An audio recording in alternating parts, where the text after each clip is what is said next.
நமஸ்காரம். இப்போ இருக்கிற கிளைமேட்டுக்கு கை கால் வலி முதியவர்களுக்கு எல்லாருக்கும் இருக்கும்.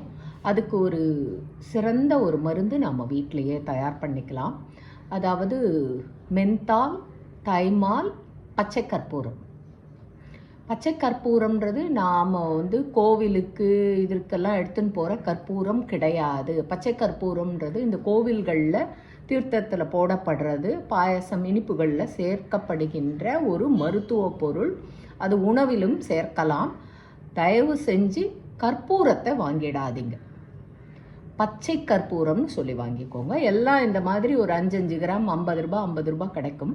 அதை வாங்கிக்கிட்டிங்கன்னா, அதாவது மென்தால்ன்றது ஒன்றும் இல்லைங்க, புதினாவோட ஒரு படிகம். அதே மாதிரி தைமால் அப்படின்றது ஓமமோட ஒரு படிகம்.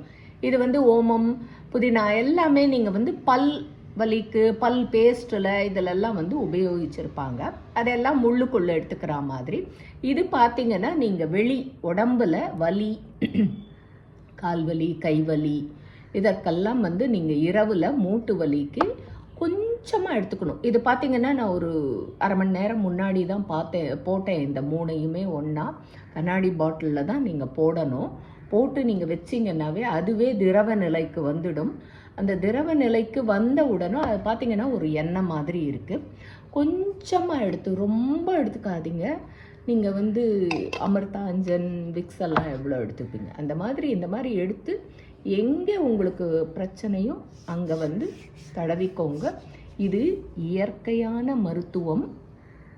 இது உங்களுக்கு என்ன சொல்கிறது, பின்விளைவுகள் எதுவுமே கிடையாது.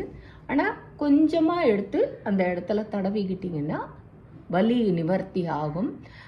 அதாவது தைமால் பார்த்திங்கன்னா கிருமி நாசினியும் கூடும், அந்த ஓமத்தோட படிகம். இந்த 3 கலவைகளை சேர்த்து நான் இந்த மாதிரி ஒரு 2 பாட்டிலில் 5 கிராம் 3யும் சேர்த்து போட்டு வச்சுருக்கேன். கை கால் வலிகளுக்கு தடவிக்கொள்றதுக்கு. நன்றி, நமஸ்காரம்.